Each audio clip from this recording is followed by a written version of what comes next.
neuroscience, quantum physics, biology, plant medicine, non-dual tantric meditative practices. We will be exploring these concepts with experts to provide insight. Get ready to melt reality with us. Dr. Aleksandra Filipovic is an accredited holistic practitioner, integrative medical doctor and oncologist, a scientist, and the founder of the Heal Clinic. Dr. Filipovic has a PhD in cancer cell biology and is a facilitator for developing novel treatments for cancer and immune-related conditions.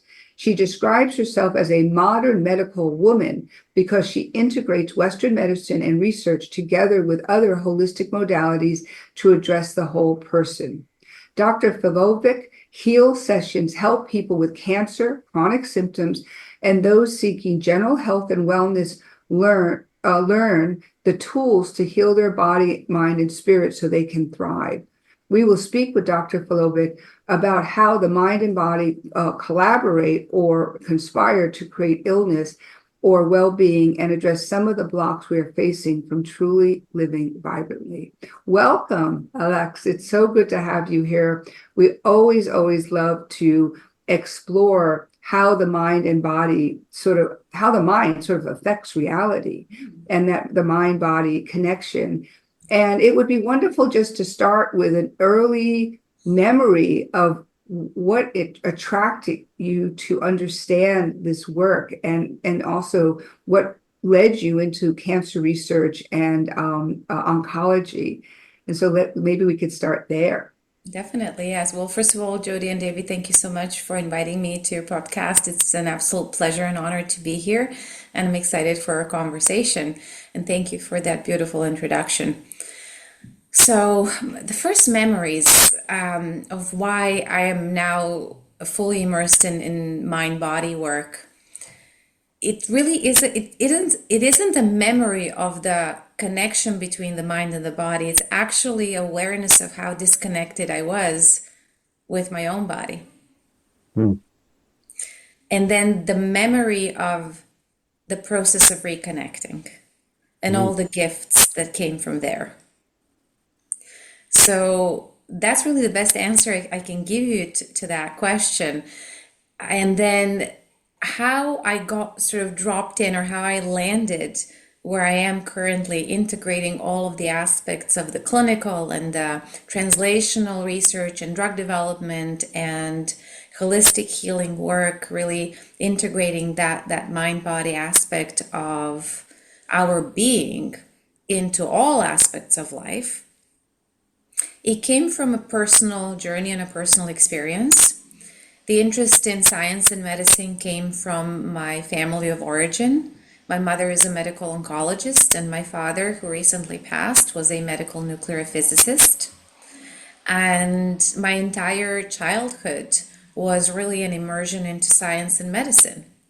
So I got to experience beautiful travels to conferences since the age of 6, and I was surrounded by books and by parents who were doing their PhDs while I was, learning English, for example, when I was very young. And this field just became second nature. So after medical school, I ventured to do a PhD in cancer cell biology, and I moved from Serbia to London, UK, where I currently live.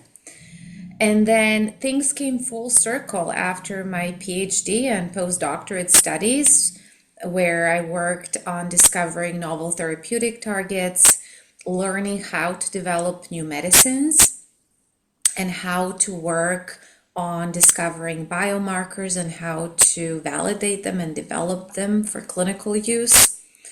Things really came full circle when I joined the biopharma sector as well, and was lucky enough to be able to keep my clinical work going, but then also to really understand what the real world experience is like on the side of drug development.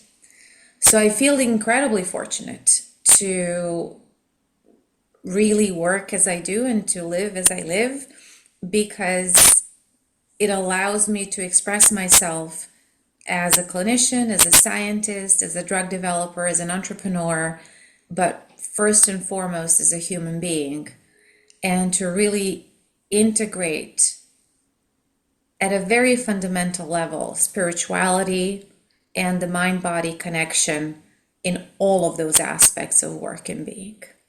Okay. Alex, I'd like to follow up on some of the integrative stuff you talked about before, but let's continue on with what attracted you to studying cancer biology specifically. Let's start with that.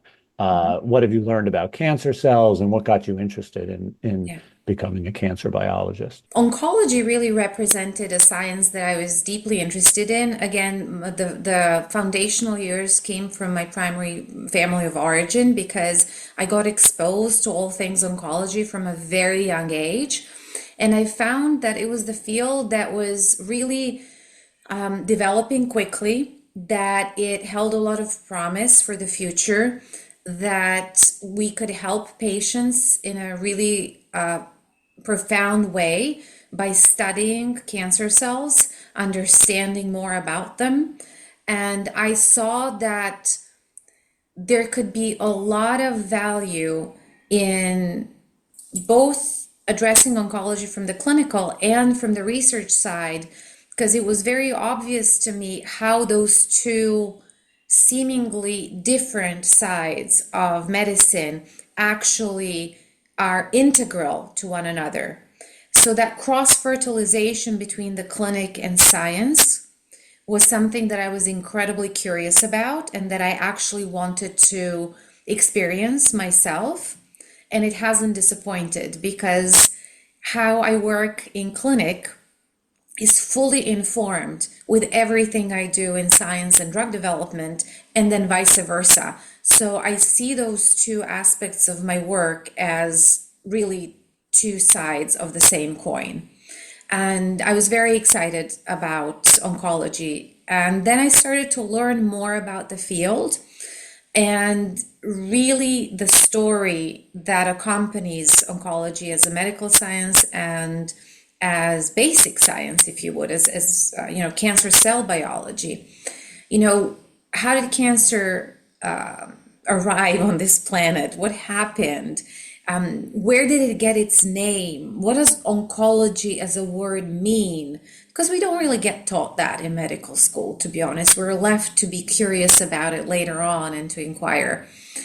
And after years and years of practice in the clinic, you get to notice patterns if you're willing to perhaps reflect and listen deeply and take a pause. And then what I've noticed started to go hand in hand with some of the other discoveries, not scientific ones, but more semantic and historical, such as oncology is a Greek word. And the word onkos, one of its meanings is burden. And if I relate that back to the clinical experience, the patients really do carry a lot of burden from their early childhood, from their young adulthood, from their adult years. They really do carry a lot of burden. And as I dove in deeper into the mind-body connection, it started to make so much sense. Because mind-body is really one word. There is no distinction. And also mind, sadly, geographic or anatomically confined to the head. It actually isn't only in the head and in your brain. It's actually in every single cell of your body, including the cancer cells. So you're a dualist. Sorry, Right. you're a non-dualist. No, non-dualist, You're a non-dualist exactly. as opposed to a dualist.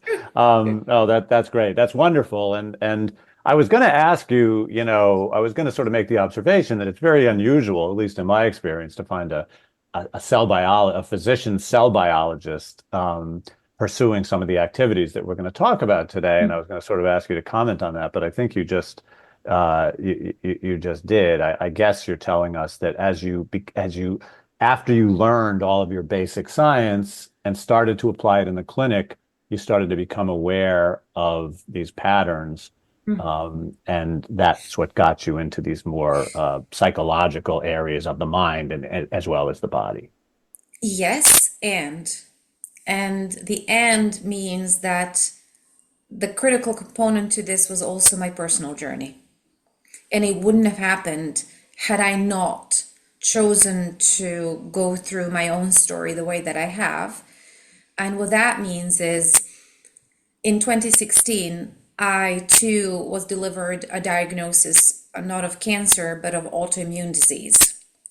And it's a chronic condition that effectively means that a part of your immune system has, for lack of a better word, or just for a simplistic explanation, almost your own immune system turns against you and starts to attack the self instead of attacking the non-self. And that got me into therapy, and that got me to review my own life and to reflect back on my own patterns and on my own burdens, and to reestablish that connection with my own body. So that sort of brings us full circle when I said at the beginning, I was disconnected from my own body. I was living mostly in my head. And that served me really, really well for a number of decades, because it got me through medical school, through my PhD, through my postdoc, through numerous successful job posts and diplomas and awards and a lot of things that society celebrates and that I too celebrate. And there's nothing wrong with that. However, I was missing in all of it. You know, my body was missing. I was not participating in my own life. And so reconnecting my mind to my body was really what allowed me then to feel the value of this work, and then to make the choice to educate myself and to train to be able to do that with my patients and my clients. That's incredible. Wow, Alex. But what I'm trying to understand, are you suggesting that an understanding of how the body is feeling, being connected to its needs, its voice, its language, can address environmental issues that can create cancer, genetic issues that can create cancer, microplastics, of all these questions about, how do we protect ourselves? Can having a connection to one's own body also defend against this invasive kind of illness? Absolutely, absolutely. Yes, yes, it can. And in oncology, we know that up to about 5% of cancers are genetically caused. And for some of them, we do know the culprit gene or genes. And for others, I'm sure we're going to be finding more out as the science progresses and moves on. And then you also have many examples where the gene is there, however, the person doesn't get cancer in their lifetime. That's also out there. So what is really happening? An analogy that I like to give, for example, if we're talking about genes, and then I'll address the rest later, and I'll also give you an example from the clinic, is that I like to compare genes to books in a library. Unless you walk into a library and you pick the book up from the shelf, the book does not read itself. So the gene doesn't read itself. And I use the word read deliberately because we have the molecules that belong to what we call the epigenome, epi, above, again, a Greek word, above the genes. So there is a host of molecules that actually help read our genes. And we know how important the science of epigenetics is for our physiology, for both health and non-health. So when it comes to environmental factors, those also affect our epigenome and then our genome, and they affect all of the processes in the body. They affect our nervous system, our immune system, our gut microbiome. Everything is exposed. When we have connection to our body, and when we learn the language that it speaks, because our body tends to speak to us in change and symptoms. For example, one of those symptoms being pain, because our mouth is right here. That's where we speak from, audibly. But our liver, our bowels, our heart, our lungs, our muscles, our bones, they don't have a mouth, but they still need to speak to us. So they speak to us in symptoms. And if we trace our lives back,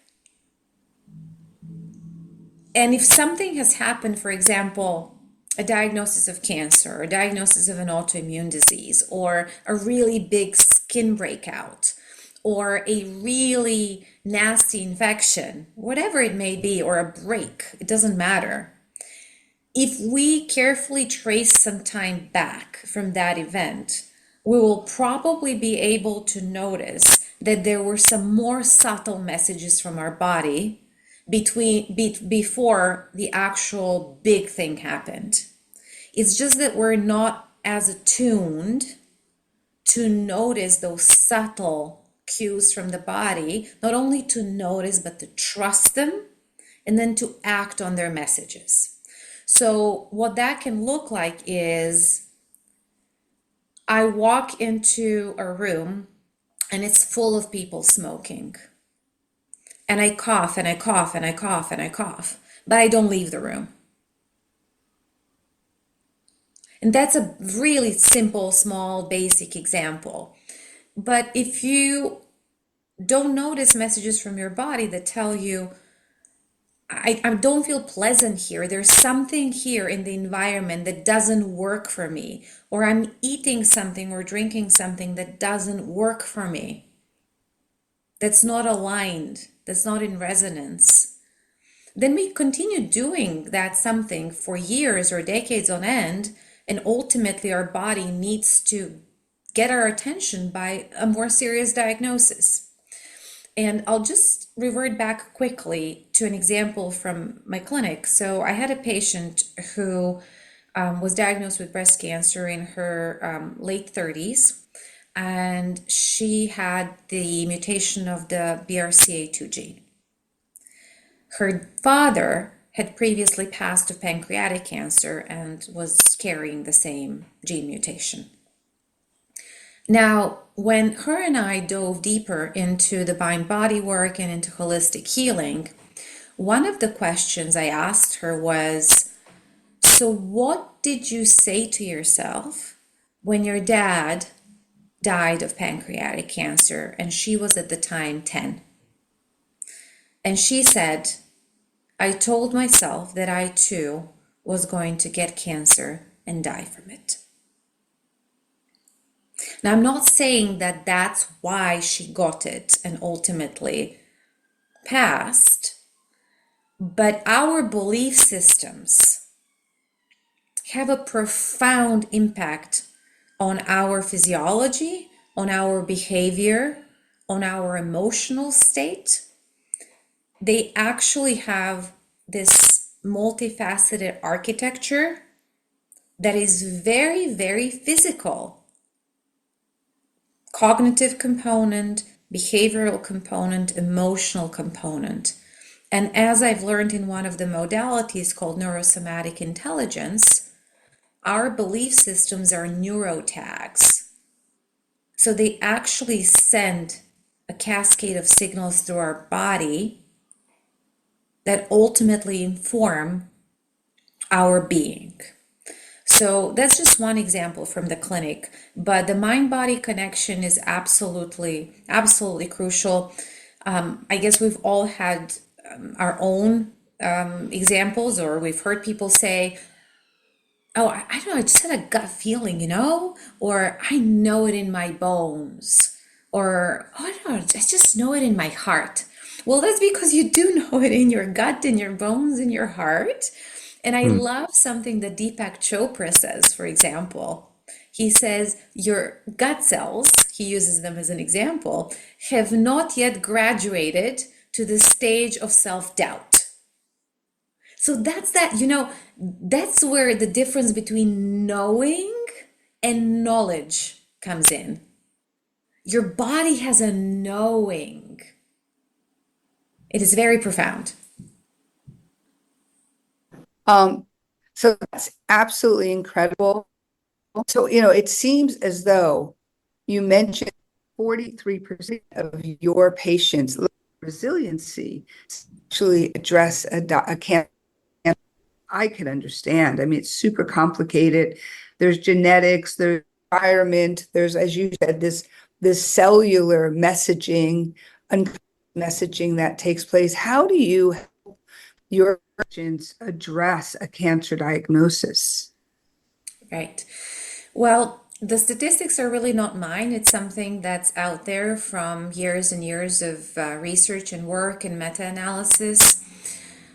I wouldn't necessarily say that, resiliency is something that just cancer patients need to build upon. We all do. It's a human condition thing. It's not isolated to patients with a cancer diagnosis.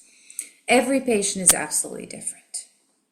And where I start now in clinic is with full awareness that although the diagnosis may sound the same and may be the same for so many different people, breast cancer, lung cancer, colon cancer, leukemia, it really take your pick. The story of every individual person is unique. And how they got there is unique to them. And it is a very important moment in their life and on their journey. And what is really important to me as a clinician and a holistic therapist who holds space for them is not to box them into a diagnosis, to make sure that they understand that that diagnosis is not them. It is not their identity. It is not their future. It is not blended. It is not, collapsed onto their future. They have the choice. They get to be in power.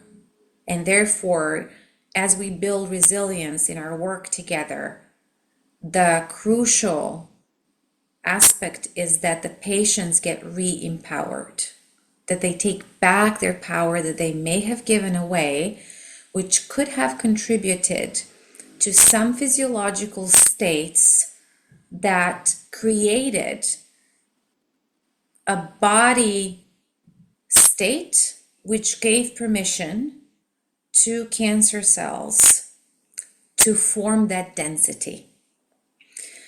I feel that the word diagnosis itself is rather sort of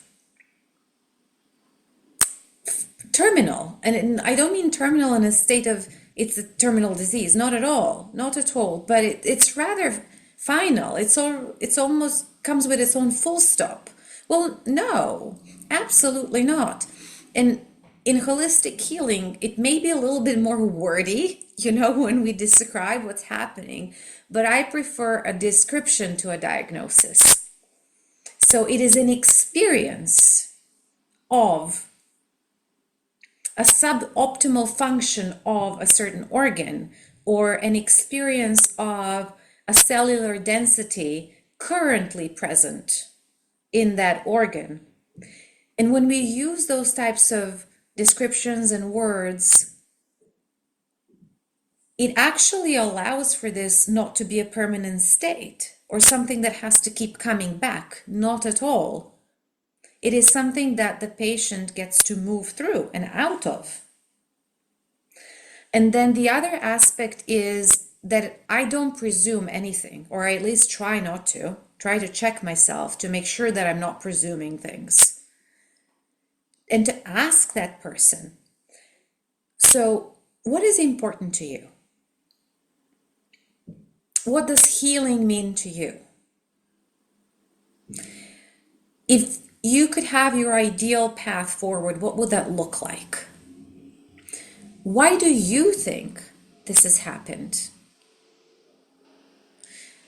And then that allows them to actually reflect and say, oh, well, let me think about this. Often for the first time.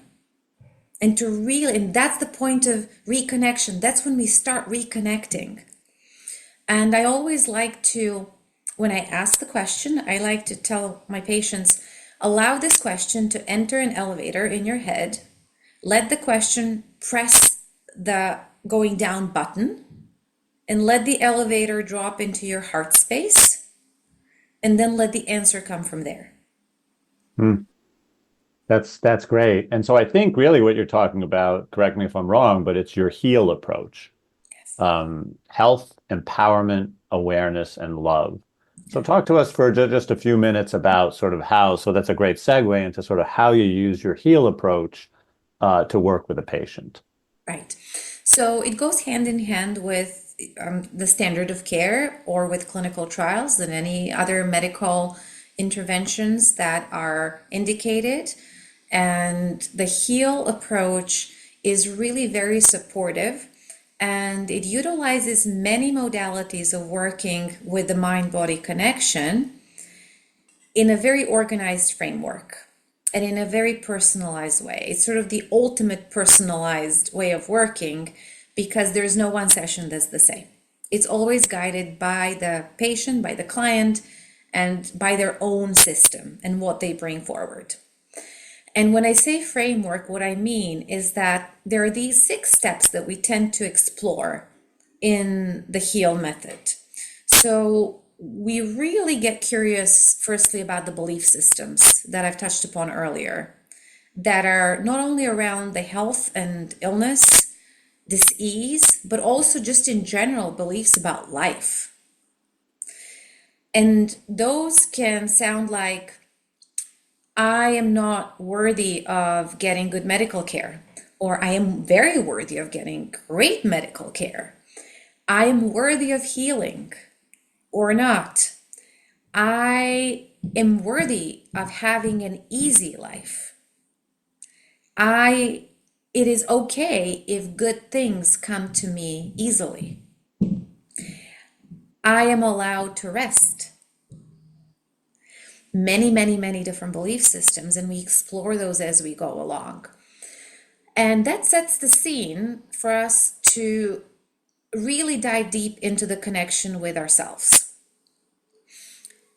Is the client connected? Is the patient connected? And how? What does that look like? Like, what does that connection with the body and with the self look like? And is there also a connection to something bigger than them?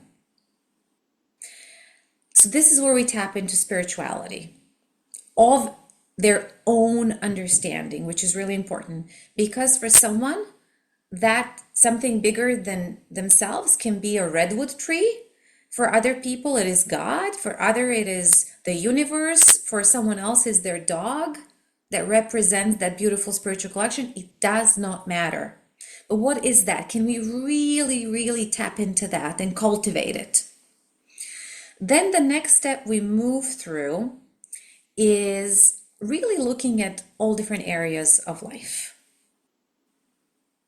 So what is my relationship to my body, my other relationships in life, parents, siblings, friends, partner, children, relationship to work, relationship to money, relationship to sexual expression, relationship to nature, all of these different relationships. How do we relate to those aspects in our lives? Is something out of balance, and how? And then when we take a look at that, what typically happens very organically is that the client or the patient is able to tap into, with great precision, into their own prescription. We call it the self-prescription. And that can sound like move house, shift something in one of my relationships, explore a hobby, travel to such and such country, pursue this other type of a medical intervention, pursue a particular avenue of a healing modality. It's really diverse. And then we tap into, are there any resistances to the self-prescription that emerged? And if there are, why? And then we go back to step one, what belief systems are underpinning that resistance? But in that process, we use various different modalities. They're very much body-oriented. And when I say body-oriented, there's no massage, acupuncture, no body work per se. The only thing that happens if the patient or client is giving permission for, and if the sessions are in person, is safe touch. There's no other form of actual body work. But when I say working with a body, it means that we drop down into our body and connect to the sensations. We introduce breath, sound, movement. And we, in this process, build resilience, expand the nervous system window tolerance, so that the client can be as regulated as possible for the most of the time in their life. And we also are shifting the biology of trauma back into biology of safety. Or we're even establishing biology of safety for some people for the first time in their life. And the changes that happen, the shifts that happen are absolutely beautiful. They are unique to every person. Sometimes they're subtle, sometimes they're not so subtle, sometimes they're slower, other times they're faster. The pace and everything else is determined by the patient's or the client's own system. This is incredible, incredible work. My goodness. Thank you, Alex. It reminds me a bit of what Dr. Joe Dispenza is doing with his meditations of living in the future that one wants to create. And he's done blood work, EKG, MRI, brain scans of meditators before they sit to meditate, during, after, and can show biological and physiological changes. And it sounds very much like what you're naturally doing with a patient is taking them from point A to point B, which changes their physiology. Is that right? That's absolutely right. And I love Joe Dispenza's work. And that is meditation, for example, is one of the resources that is used in this work. It's one of the tools that we use, one of the modalities. And I often will actually guide my patients and clients to explore Joe Dispenza's work as I offer resources to them, because I feel there is so much beauty in that particular offering. And the heart-brain coherence that Dr. Joe Dispenza refers to, the heart rate variability that improves in this type of work, and what you said, creating from the future or living in the future, it's really creating from the field rather than the matter. The matter is this solid meat suit that we're in. It's object, it's material. The field is the frequency. It's where we came from, it's where we return to, it's where we create from, it's where everything originates. It's where from everything originates before it comes 3D.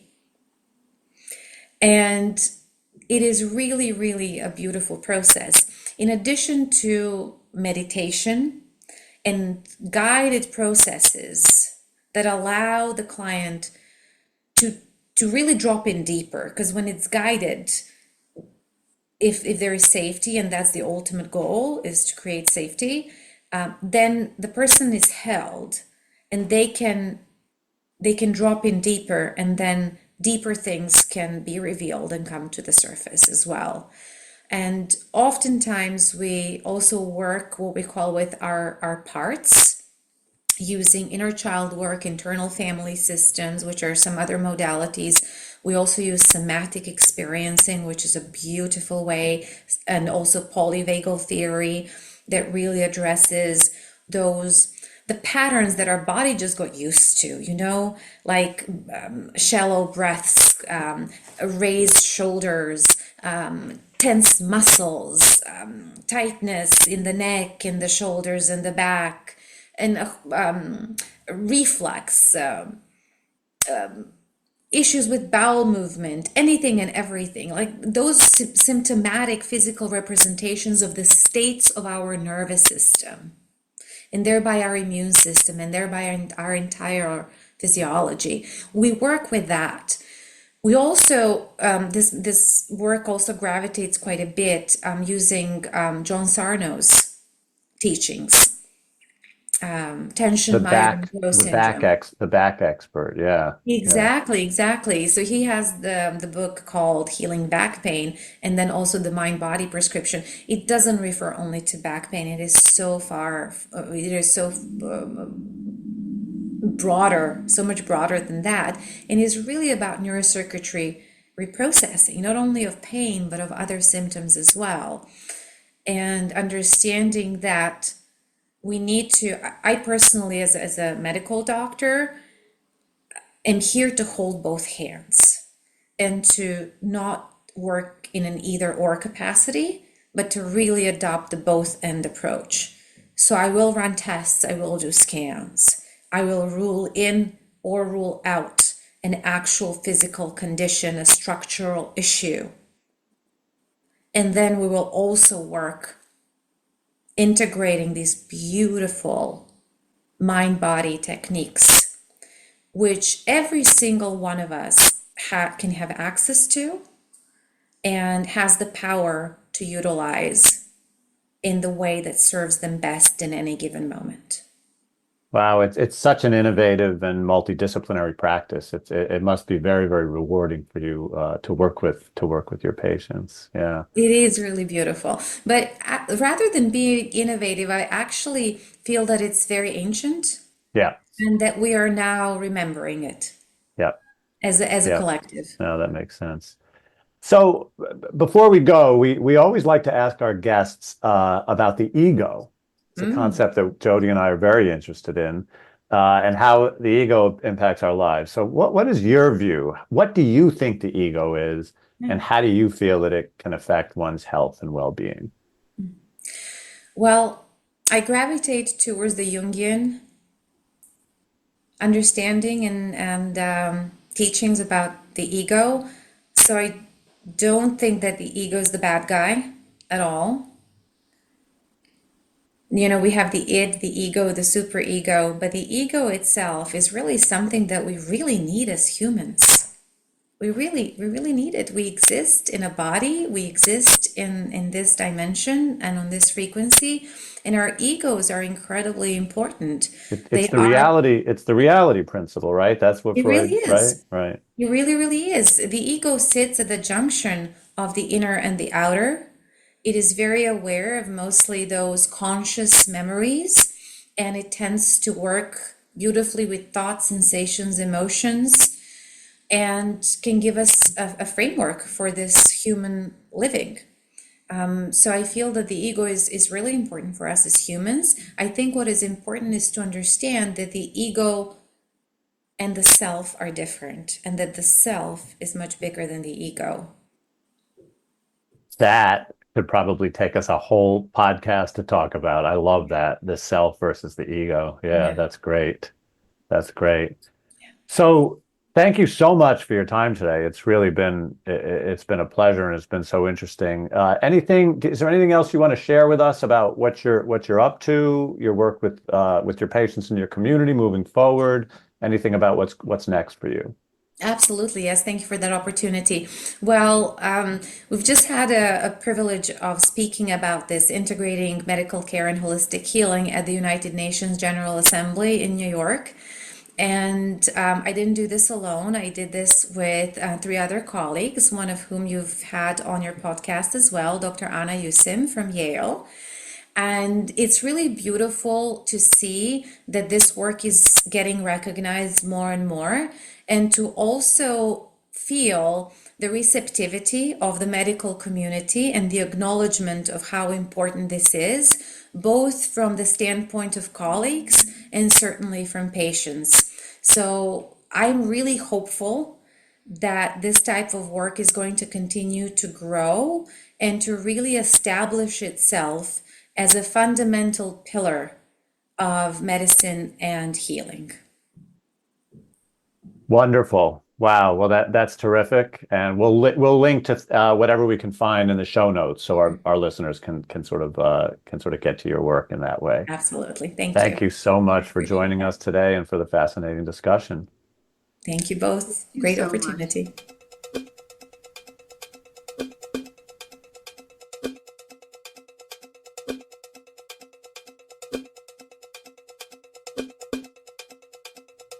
Now this is cool.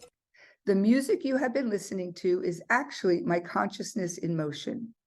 To create this hypnotic music, Marsha Britskaya of NextVox and her team connected musical notes to the frequency of my brainwaves from gamma to delta. The team at NextVox will be exploring how listening to your own brainwaves can provide health benefits, from reducing your blood pressure to calming anxiety. Visit our show notes to learn more about NextVox.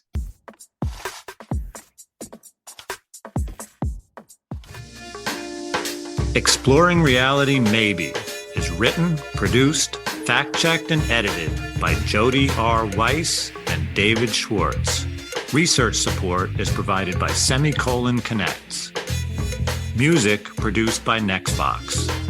Visit our website at exploringrealitymaybe.org to find show notes, transcripts, bios, and to learn more. If you like the show, please visit our website to donate.